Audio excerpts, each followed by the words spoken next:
축복합니다. 오늘은 2019년 마지막 예배입니다. 이 예배를 여러분과 함께 드릴 수 있게 되어서 참으로 하나님께 감사합니다. 우리는 지난주 가나안 사방 경계에 대해서 자세히 말씀하신 하나님에 대해서 배웠습니다. 이제 오늘 말씀은 하나님께서 그 땅의 분배를 책임질 지휘관들을 일일이 지명하시는 말씀입니다. 여러분, 가나안 땅 분배는 이스라엘 역사에서 아주 중요한 사건이었습니다. 그래서 그 분배가 실제적으로 이루어지는 내용을 여호수아서에서 14에서 19장까지 6장에 걸쳐 자세히 기록하고 있습니다. 그런데 여기 지명되는 지휘관들은 장차 이스라엘이 가나안에 정착할 때 그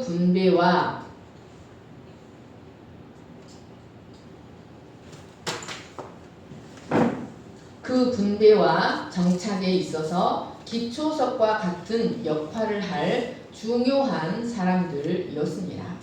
17절 말씀을 보십시오. 먼저 그 땅 분배의 총책임자는 대제사장 엘르아살과 여호수아였습니다. 여러분, 여기서 엘르아살의 이름이 먼저 나오고 있는 것은 그 땅의 분배가 군사적인 성격이나 행정적인 성격보다는 하나님께서 주신 기업을 받는다는 신앙적인 성격이 더 강하다는 것을 의미하고 있습니다. 엘르아살은 대제사장으로서 거룩한 기업 분배의 감독자 역할을 하였고, 여호수아는 이스라엘의 군사적, 정치적 통솔자로서 기업 분배를 감독하였습니다. 그러니까 여러분, 지휘상 누가 더 높은 겁니까? 엘르아살이 더 높은 거예요. 왜냐하면 이스라엘은 신정국가이기 때문이었습니다. 그래서 여호수아도 엘르아살에게 방향을 받아야 합니다. 여러분, 이들의 사역은 각각 장차 영원한 대제사장이자 사령관이신 그리스도께서 성도들에게 영적 가나안, 바로 천국을 분배하는 일을 책임지실 것이라는 사실을 예표합니다. 하나님은 이들을 가나안 시대의 지도자들로 사용하시기 위하여 오래전부터 친히 준비시키셨습니다. 엘르아살은 자신의 두 형 나답과 아비후가 여호와께서 명하시지 아니한 다른 불을 들이다가 여호와 앞에서 죽은 것을 본 후 아버지와 함께 두렵고 떨림으로 제사장의 직무를 수행하여 왔습니다. 수연, 책 보지 말고 말씀 들어. 보지 말고 말씀 들어. 목사님 일주일 내내 몇 달 계속 몇 주 동안 준비한 말씀이야. 자, 그리고 아버지 아론이 죽자 그의 뒤를 이어 이스라엘의 대제사장이 되었습니다. 그리고 여호수아는 에브라임 지파 사람으로서 아말렉 전투에 처음 등장한 후 가나안을 정탐하는 12정탐꾼 중 한 명으로 쓰임받고, 또 모세를 수종드는 시종으로서 40년간 사역을 하였습니다.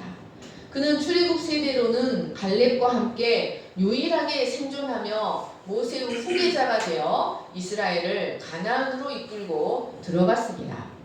하나님은 이들을 오래전부터 주권적으로 선택하시고 여러 과정을 통해 친히 훈련하시며 준비시키셨습니다. 그리고 때가 되매 가나안 세대의 지도자로 세우셨습니다. 하나님은 이처럼 자신의 구속사역의 온전한 성취를 위해서 사람이 알지 못하는 때부터 친히 준비하시고 그 뜻대로 역사를 이끌어 가시는 하나님이십니다. 18절 말씀을 보십시오. 너희는 또 기업의 땅을 나누기 위하여 각 지파에 한 지휘관씩을 택하라. 여러분, 하나님은 기업 분배를 위하여 각 지파에 한 지휘관씩을 택하라고 말씀하고 계십니다. 여기 한 지휘관씩이라는 말은 원어적으로 보면 반드시 한 족장이라는 뜻입니다. 이는 반드시 각 지파에서 한 지휘관씩을 공평하게 택해야 한다는 말씀이었습니다. 하나님은 가나안 땅의 분배가 어느 특정 지파는 유리하게 분배되고 어느 지파는 불리하게 분배되지 않고 오직 동등한 조건과 자격을 가지고 한 점의 의혹도 없이 공정하게 이루어지기를 원하셨습니다. 그래서 반드시 각 지파에 한 사람씩을 공평하게 세우라고 말씀하십니다. 그런데 여기 지휘관이라는 단어 나시는 들어 올려진 사람, 선택된 사람이라는 뜻이 있습니다. 그리고 택하라는 말씀도 각 지파에서 백성들이 임의로 대표자를 선택하라는 말씀이 아니라 취하라, 받으라 라는 뜻으로 하나님께서 이미 자신의 뜻을 따라 지휘관들을 선택하셨다. 가나안 땅 분배의 책임자들로 선택하셨으므로 그들을 인정하고 받아들이라는 말씀이었습니다. 하나님은 이들의 이름을 친히 호명하심으로써 그들을 당신이 주권적으로 선택하셨다는 사실을 나타내셨습니다. 이로써 다시 한번 구속의 역사를 위해 주권적으로 친히 일하시는 분이라는 사실을 나타내셨습니다. 자, 19절에서 28절 말씀을 다시 한번 같이 읽겠습니다. 시작. 그 사람들의 이름은 이러하니 유다 지파에서는 여분네의 아들 갈렙이요, 시므온 지파에서는 암미우스의 아들 스무엘이요, 베냐민 지파에서는 기슬론의 아들 엘리다시요, 단 자손 지파에서는 지휘관 요글리의 아들 붓기요, 요셉 자손 중 므낫세 자손 지파에서는 지휘관 에봇의 아들 한니엘이요, 에브라임 자손 지파에서는 지휘관 십단의 아들 그무엘이요, 스불론 자손 지파에서는 지휘관 바르나의 아들 엘리사반이요, 이사갈 자손 지파에서는 지휘관 아산의 아들 발디엘이요, 아셀 자손 지파에서는 지휘관 슬로미의 아들 아히붓이요, 납달리 자손 지파에서는 지휘관 암미우스의 아들 부다헬이니라 하셨느니라. 여러분, 19절에서 28절에는 가나안 땅 분배를 위해서 여호와께서 직접 호명하신 10명의 지휘관들의 이름이 기록되어 있습니다. 그런데 이 지파들의 호명 순서는 이들이 장차 분배받을 땅의 위치와 관련이 있습니다. 그러니까 가장 남쪽에 분배받은 유다 지파로부터 가장 북쪽에 분배받은 스불론, 이사갈, 아셀, 납달리 순으로 남에서 북으로 올라가는 방식으로 호명하셨다는 말씀입니다. 이것은 하나님께서 각 지파가 차지하게 될 기업의 위치에 대해 이미 구체적인 계획을 가지고 계셨다는 사실을 보여줍니다. 그런데 여러분, 이 지휘관들의 이름을 살펴보면 특이한 점을 몇 가지 발견할 수 있습니다. 그것은 유다 지파와 시므온 지파와 베냐민 세 지파에는 다른 지파들에는 있는 지휘관이라는 단어가 없이 이름만 소개되고 있다는 것입니다. 그리고 22절, 28절에 반복되는 자손이라는 단어가 유다와 베냐민 지파에는 언급되지 않습니다. 시므온 지파에는 한글 성경에는 없지만 히브리 원문에는 시므온 자손의 지파라고 기록되어 있습니다. 그러니까 22절, 28절에 다른 지파들에는 자손이라는 단어가 기록되어 있어서 이스라엘 공동체가 한 지파 한 지파 각기 동일한 혈통으로 밀접하게 이루어지고 연결되어 있는 혈연 집단이라는 것을 말해줍니다. 이것은 유다나 베냐민도 마찬가지였습니다. 그런데 왜 이 두 지파에는 지휘관이라는 단어와 자손이라는 단어를 사용하지 않았을까요? 그것은 유다와 베냐민이 훗날 남유다 왕국을 이룸으로써, 장로님 잠깐 꺼주세요. 잠깐 멈춰주세요.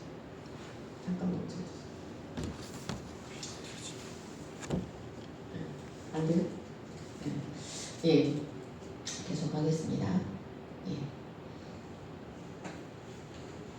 그것은 이 훗날 유다와 베냐민이 남유다 왕국을 이룸으로써 통일 왕국의 정통성을 계승하는 지파가 되기 때문이었습니다.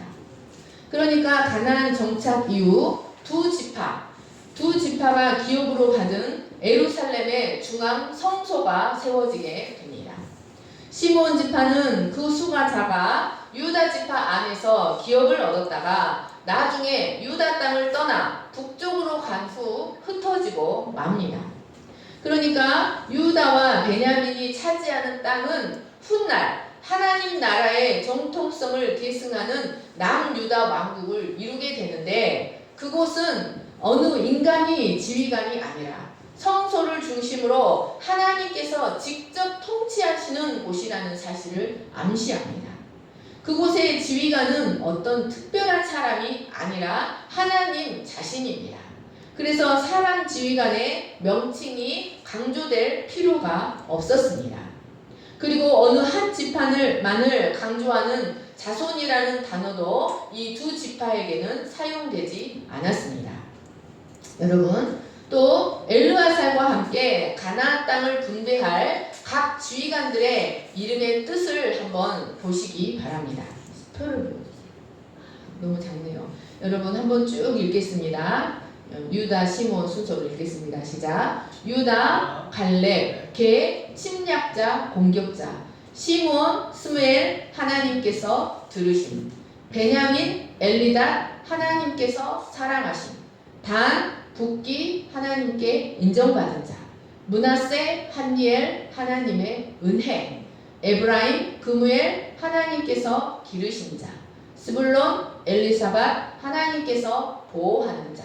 이사갈, 발디엘, 하나님은 나의 구원. 아셀, 아히훗, 연합하는 친구. 납달리, 부다엘, 하나님께서 구원하심. 여러분, 히브리인들에게 있어서 이름은 단순한 호칭이 아니었습니다. 그들에게 있어서 이름은 그들의 인격, 정체성, 신앙, 소망이 담겨져 있는 것이었습니다. 이 지휘관들의 이름은 모두 하나님과 연관된 이름을 갖고 있는 것을 볼 수 있습니다. 그러니까 이들은 대대로 하나님 중심의 삶, 하나님께 헌신된 삶을 살았던 자들이라는 것을 알 수 있습니다. 이들은 가나안을 얻기에 합당한 믿음과 열정을 가진 자들이었습니다. 여러분, 사람을 세워서 일하시는 하나님은 이들을 통해 새 역사를 이루어 가시기를 충분히 기뻐하셨습니다. 그런데 여러분, 이 이름들 중 아주 독특한 이름을 가진 지휘관이 한 명 있습니다. 누굽니까? 이 이름들 중에 아주 독특한 이름을 갖고 있는 사람이 있습니다. 누굽니까? 갈렙입니다. 여러분, 개라는 뜻의 이름을 가진 유다 지파의 지휘관 여분네의 아들 갈렙입니다. 이름의 의미를 중요시하는 히브리인들에게 있어서 개는 경멸과 사나움과 천대의 대명사였습니다. 히브리인들뿐만 아니라 당시 가나안과 바벨론 문화권에서도 개는 비참한 노예들을 묘사하는 말이었습니다. 이런 문화적인 상황을 고려해 볼 때 갈렙은 매우 천한 계층의 사람이었다는 것을 알 수 있습니다. 사실 갈렙은 순수 이스라엘 혈통의 사람이 아니었습니다. 이 갈렙은 에서의 후손인 그나스 족속의 사람이었습니다. 갈렙은 출애굽 당시 이스라엘과 함께 출애굽한 중다한 잡족 중에 한 사람이었습니다. 그는 이스라엘의 여호와 신앙을 받아들여 할례를 받고 귀화한 거류민이었습니다. 그런 그가 귀화한 거류민임에도 불구하고 순전한 믿음과 실력으로 마침내 유다 지파를 대표하는 지도자 반열에 오른 것을 볼 수 있습니다. 그는 이스라엘의 여호와 신앙을 받아들이고 언약을 받아들이고 할례를 받고 귀화한 거류민으로서 유다 지파의 일원이 되었던 것이었습니다.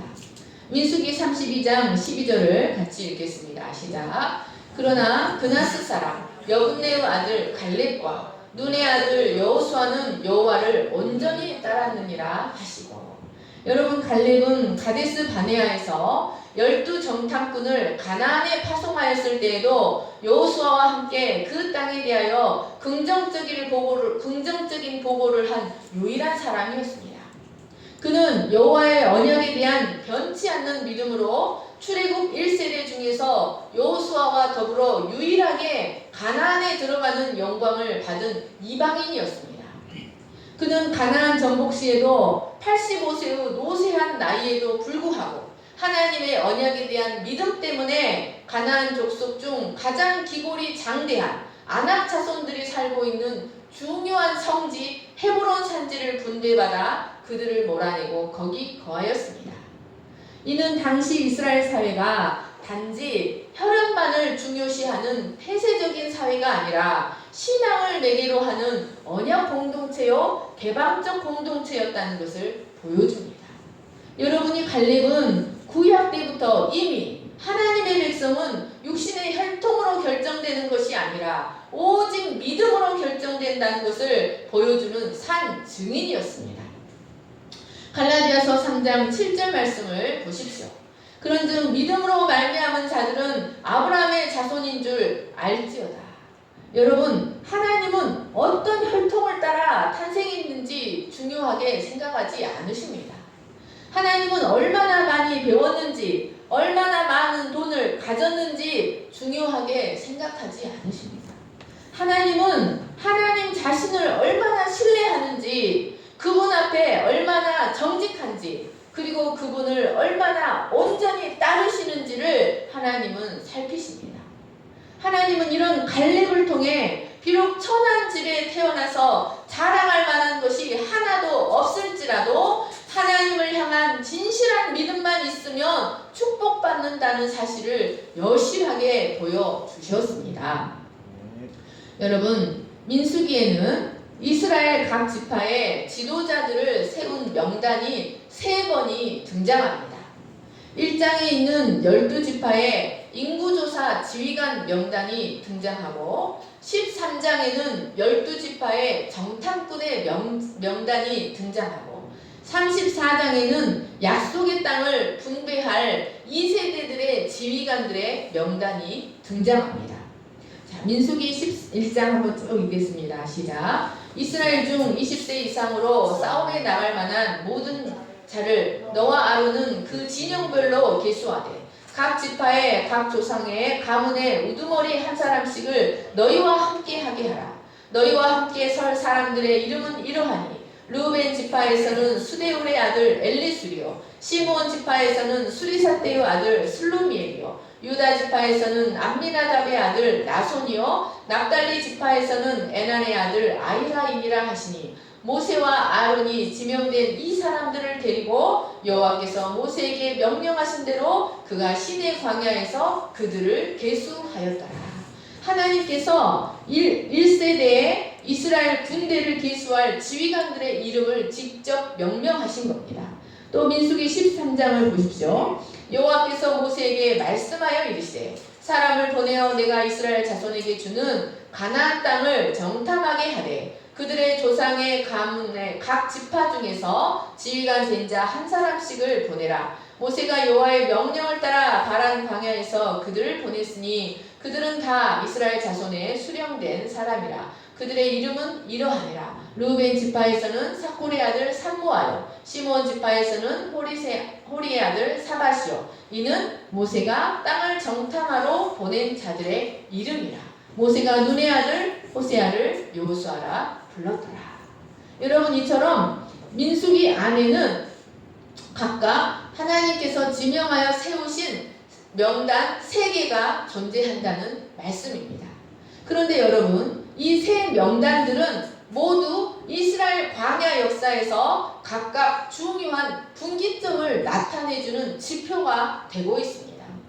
1장의 지휘관들의 명단은 이스라엘이 약속의 땅을 향한 행군을 시작한다는 것을 보여주는 지표입니다.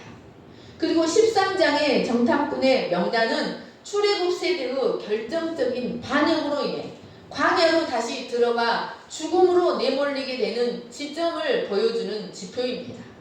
그리고 마지막 34장의 명단은 모압 평지에서 2차로 계수된 새로운 세대의 사람들에게 약속의 땅을 분할해 줄 책임자들의 명단이었습니다. 그러니까 여러분, 이 명단들은 모두 민수기의 시작과 중간과 끝, 즉 이스라엘 광야 역사의 결정적인 분기점들을 보여주는 명단이라고 할 수 있는 것이었습니다. 여러분, 이스라엘은 그 역사의 분기점마다 새로운 사람들이 이스라엘의 지도자로 등장하고 있는 것을 볼 수 있습니다. 그런데 특별히 마지막 34장의 명단에는 출애굽 1세대로서 이스라엘을 이끌었던 사람들의 이름이 여호수아와 갈렙을 제외하고는 모두 사라진 것을 볼 수 있습니다. 출애굽의 지도자요 대제사장으로 이스라엘 가운데 막강한 영향력을 행사했던 아론도 죽어서 그의 아들 엘르아살이 대제사장이 되었습니다. 그리고 이스라엘 역사상 가장 위대한 민족의 영웅 모세도 이제 늙어 그 역할을 눈의 아들 여호수아에게 넘겨주었습니다. 각 지파의 대표들도 여호수아와 갈렙을 제외하고 모두 바뀌어 오직 여호와를 온전히 따른 여호수아와 갈렙만이 가나안에 들어가게 될 것이라고 하셨던 하나님의 말씀이 온전히 성취된 것을 볼 수 있습니다. 여러분, 그런데 조금 있으면 이들의 이름도 역사의 뒤안길로 사라지고 새로운 사람들이 그 자리를 대신하게 될 것입니다. 여러분, 영원히 쇠하지 않는 힘으로 인해 변치 않고 그 자리를 지킬 수 있는 인간은 하나도 없습니다. 그런데 여러분, 이 이름들 속에 한 번도 바뀌지 않고 변함없이 나타나는 이름이 있습니다. 바로 여호와입니다. 아론이 죽어서 엘르아살이 되고 엘르아살이 죽어서 비느하스가 되어도 변함없이 그 자리에서 자기 백성을 이끌어 가시는 분. 모세가 죽고 여호수아가 죽고 수많은 사사가 나타났다 사라져도 여전히 그 자리에서 자기 백성을 통치하시는 분. 오직 대대로 무궁한 여호와만이 언약 백성의 영원한 지도자요 참 목자인 것을 알 수 있습니다. 그런데 그 하나님께서 주권을 따라 구원 역사를 절대 주권으로 구원 역사를 친히 이루어 가시는데 그것을 이루어 가시는 과정에 있어서 사람을 선택하시고 사용하신다는 것입니다. 그런데 하나님은 그 사람을 선택하실 때 주권을 따라 미리 선택하시고 하나님이 친히 훈련하시고 때가 되매 역사의 전면에 드러나게 하셔서 사용하십니다. 로마서 8장 29절을 같이 읽겠습니다. 시작. 하나님이 미리 아신 자들을 또한 그 아들의 형상을 본받게 하기 위하여 미리 정하셨으니 이는 그로 많은 형제 중에서 맏아들이 되게 하려 하심이니라. 또 미리 정하신 그들을 또한 부르신 그들을 또한 의롭다 하시고 의롭다 하신 그들을 또한 영화롭게 하셨느니라. 여러분, 하나님은 절대 주권을 따라 구원 역사를 이루어 가십니다. 그런데 그 구원 역사를 이루어 가심에 있어서 사람을 주권적으로 선택하시고 세우셔서 사용하십니다. 이 하나님께 쓰임 받는다는 것은 우리 인간 편에서 보면 참으로 영광스러운 일이 아닐 수 없습니다. 왜냐하면 하나님은 아무에게나 사람이 원한다고 해서 아무나 선택하시는 것이 아니고 아무에게나 그런 기회가 주어지는 것이 아니기 때문입니다. 여러분, 하나님은 당신의 절대적인 주권을 따라 사람을 선택하시고 또 그 선택하신 사람을 오래전부터 하나님이 친히 준비시켜 가시고 때가 되어 역사의 전면에 세우셔서 하나님이 사용하십니다. 여러분, 이것을 우리는 하나님의 주권적 통치 또는 섭리라고 부릅니다. 여러분, 섭리가 무엇입니까? 섭리란 미리 조처하심이라는 뜻이 있습니다. 미리 조처하심. 하나님께서 이스라엘에게 가나안으로 얻을 땅을 제비 뽑아 분배하라고 하신 것도 그것을 행운에 맡긴다는 뜻이 아니라 바로 하나님의 섭리에 맡긴다는 의미가 담겨 있습니다. 하나님은 이처럼 구속 역사에 사람을 들어 사용하실 때 하나님은 섭리로 역사하시는 분이십니다. 그런데 이처럼 하나님은 인류의 구속이라는 중요한 일만 섭리하시는 것이 아닙니다. 하나님은 구속사에서만 섭리하시는 것이 아니라 우리의 삶의 모든 일에서 하나님은 섭리하십니다. 마태복음 10장 29절을 같이 읽겠습니다. 시작. 3세 2마리가 한 아사리온에 팔리지 않느냐. 그러나 너희 아버지께서 허락하지 아니하시면 그 하나도 땅에 떨어지지 아니하리라.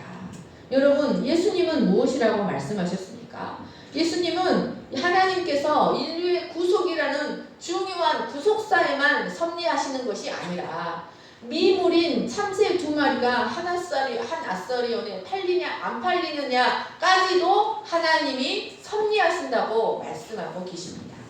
여러분, 우리는 이것을 하나님 섭리의 중일성이라고 말합니다.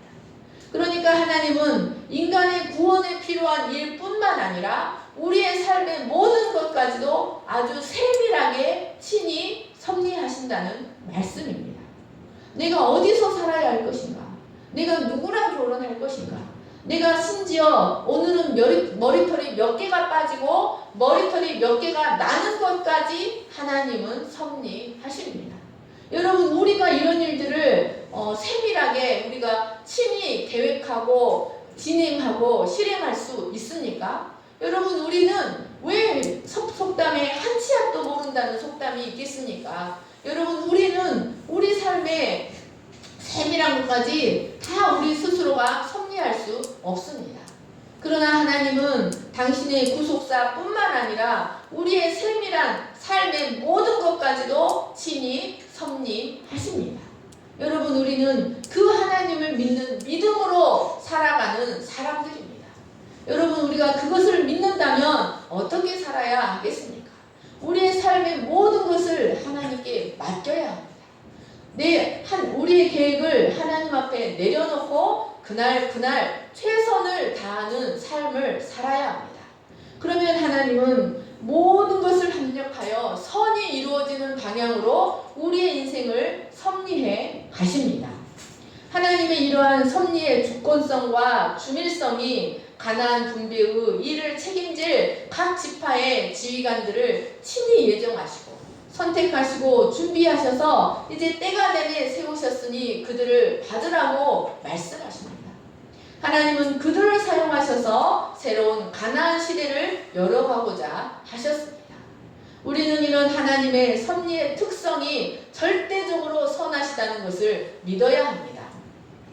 로마서 8장 28절을 같이 읽겠습니다. 시작. 우리가 알거니와 하나님을 사랑하는 자 곧 그 뜻대로 부르심을 입은 자들에게는 모든 것이 합력하여 선을 이루느니라. 여러분, 우리는 그의 뜻대로 부르심을 입은 자들에게는 모든 것이 합력하여 선이 되게 하신다는 사실을 굳게 믿고 신뢰하시는 여러분 되시기를 간절히 축원합니다. 29절 말씀을 같이 읽겠습니다. 시작. 이들이 여호와께서 명령하사 가나안 땅에서 이스라엘 자손에게 기업을 받게 하신 자들입니다. 여러분, 여기 명령이란 단어는 차와입니다. 이는 절대적인 순종이 요구되는 명령을 말합니다. 군대의 총사령관이 그 부하들에게 명령하는 명령이라는 그런 뜻이 들어 있습니다. 그런데 이 34장에는 이 차와라는 동사가 모두 3번이나 나옵니다. 이는 가나안 땅의 사방 경계를 정해주신 분이 하나님이시다. 그리고 그 경계 안에서 제비뽑기로 기업을 나누는 방식을 정하신 분이 하나님이시며 그 기업을 나눌 책임자들을 선정하신 분이 하나님이시다. 모두 하나님의 절대 주권적인 명령에 의해 이루어졌다는 사실을 말해줍니다. 이것은 하나님께서 이스라엘이 출애굽하고 광야를 지나 가나안을 정복하여 그들의 소유로 완전히 얻게 될 때까지 그 과정 하나하나에 친히 참여하시고 이끌어 가시는 하나님이라는 것을 보여줍니다. 이것은 이스라엘의 가나안 정복이 결코 스스로의 힘으로 되는 것이 아니라는 것을 보여줍니다. 그것은 모두 하나님의 절대적인 주권과 섭리하심 가운데서 이루어져 가는 일입니다. 여러분, 우리의 앉고 일어섬이, 우리의 높고 낮아짐이 결코 우리의 노력이나 우리의 스스로의 힘으로 되는 것이 아니라는 것을 깨달으시기를 간절히 축원합니다. 여러분, 우리 인생의 모든 것은 하나님의 절대적인 주권과 섭리하심 가운데서 이루어져 갑니다. 이는 또한 우리의 구원의 여정도 하나님이 친히 이끌어 가시고 우리를 결코 홀로 버려두지 아니하시고 우리의 구원이 완성되기까지 친히 이끌어 가신다는 사실을 가르쳐 줍니다. 창세기 28장 15절 말씀을 같이 읽겠습니다. 시작. 내가 너와 함께 있어. 내가 어디로 가든지 너를 지키며 너를 이끌어 이 땅으로 돌아오게 할지라. 내가 내게 허락한 것을 다 이루기까지 너를 떠나지 아니하리라. 여러분, 하나님은 형 에서의 장자권을 빼앗고 그 형의 위협을 피해 바단 아람으로 내려가는 야곱을 베델에서 만나시고 내가 너와 함께 있어. 내가 너 어디로 가든지 너를 지키며 너를 이끌어 이 땅으로 돌아오게 할지라. 내가 내게 허락한 것을 다 이루기까지 너를 떠나지 아니하리라 라고 약속하여 주셨습니다. 하나님은 그 약속대로 야곱이 바단 아람에서 20년간 훈련받고 헤브론으로 다시 돌아오기까지 그 모든 과정을 친히 섭리하시고 이끄셨습니다. 여러분, 우리가 이 하나님 앞에 어떤 자세로 서 있어야 되겠습니까? 여러분, 우리의 모든 상황, 심지어 우리의 머리털이 오늘 몇 개가 빠지고 몇 개가 나는지까지 친히 섭리하시고 주관하시는 그 하나님을 경외하는 믿음으로 서야 합니다. 여러분, 우리가 살고 죽고 우리가 높아지고 낮아지고는 하나님의 주권에 있다는 것을 믿고 하나님을 바라보고 하나님 앞에 진실하고 정직하게 하나님 앞에 최선을 다해 살아가는 삶을 살아가시는 저와 여러분 되시기를 간절히 축원합니다. 아멘. 기도하겠습니다. 하나님 아버지, 여호와께서 집을 세우지 아니하시면 세우는 자의 수고가 헛되고 여호와께서 성을 세우지 아니하시면 파수꾼의 깨어있음이 헛될 뿐입니다. 우리가 일찍 일어나고 늦게 누우며 수고의 떡을 먹음도 하나님께서 은혜로 섭리하지 아니하시면 모두 헛될 뿐입니다. 하나님께서 각 사람의 연대를 정하시고 각 사람의 거주의 경계를 정하시는 하나님이신데 그 경계를 정하시는 것은 하나님이 우리에게서 멀리 계시는 것이 아니라 우리와 가까이 계셔서 우리와 함께 기동하며 우리와 함께 살아가신다는 그것을 통해 가르쳐 주시는 하나님이십니다. 그 하나님께서 이스라엘의 광야 역사를 섭리하셨고 또 이제 가나안으로 들어가고자 할 때 주권적으로 사람들을 세우셔서 그들을 통해 섭리적으로 일하고자 하셨습니다. 하나님 아버지, 우리가 하나님의 은혜의 섭리의 도구로 쓰임받을 것인가? 징계의 섭리를 나타내는 도구로 쓰임받을 것인가?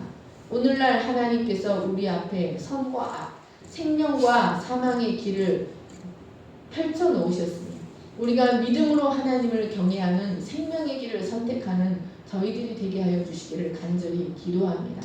하나님, 모든 좋은 것이 사람의 노력으로 오는 것이 아니라 위에 계신 빛들의 아버지께로부터 내려온다는 사실을 깨닫고 하나님 앞에 믿음의 심지를 견고하게 하며 좌로나 우로나 치우치지 아니하고 하나님 앞에 믿음으로 살아가는 저희들이 되게 하셔서 요셉의 형통함 같이 하나님의 은혜의 형통함이 우리의 삶 가운데 나타나게 하여 주시기를 간절히 기도합니다. 감사하며 거룩하신 예수님의 이름으로 기도합니다. 아멘. 주여, 우리는 연약합니다. 찬양하시겠습니다.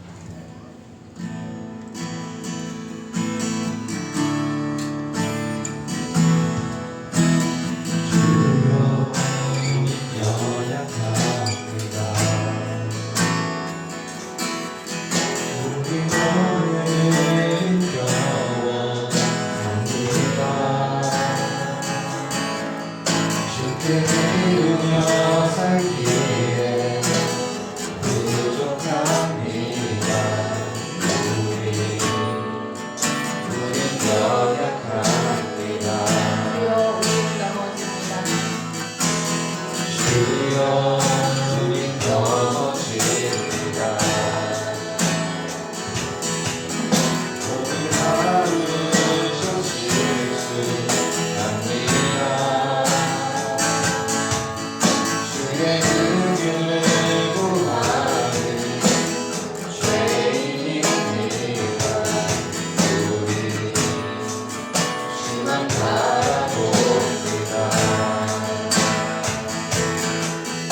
주여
우리 예배합니다.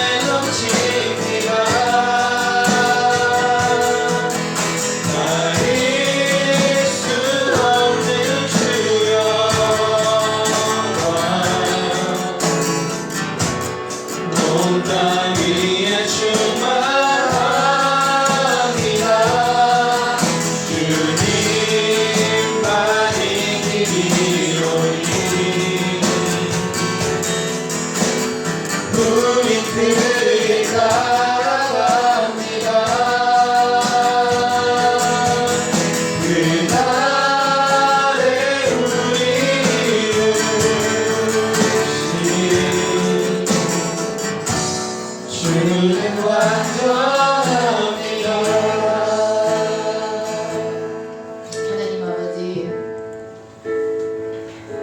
시간이 지나 우리의 부모 세대들이 차지했던 그 자리에 우리가 현재 서 있고, 또 시간이 지나 우리가 서 있는 이 자리에 우리의 자녀 세대들이 그 자리를 차지하게 될 것입니다.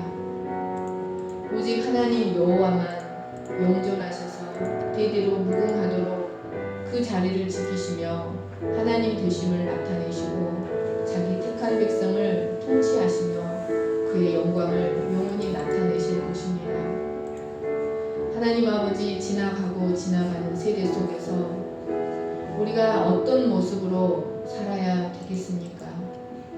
하나님의 선하신 주권적인 선택하심을 받아 하나님의 은혜의 섭리가 우리의 삶 가운데서 실행이 되고, 잠깐 장막을 치는 것 같은 그 인생 동안 하나님을 경외함으로 하나님의 분복을 누리며 하나님의 도구로 쓰임받고 하나님 때문에 기뻐하며 즐거워하는 인생을 살아갈 수 있도록 우리에게 하나님 경외하는 법을 깨닫게 하여 주시기를 간절히 기도합니다.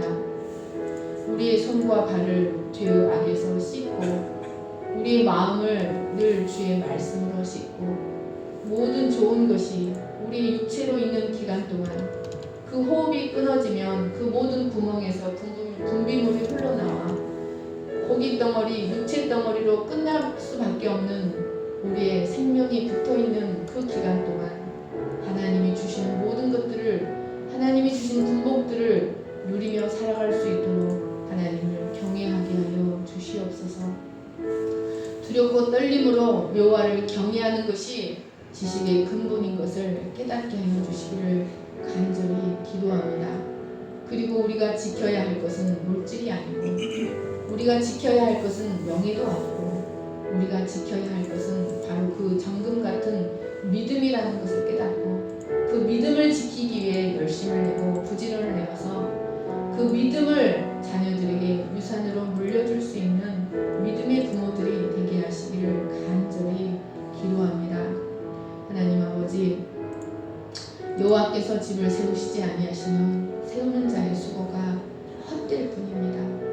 우리의 인생은 우리의 노력으로 살아가는 것이 아니라 하나님의 은혜의 섭리로 살아가는 것을, 살아간다는 것을 다시 한번 새기는 시간이 되게 하여 주시옵소서.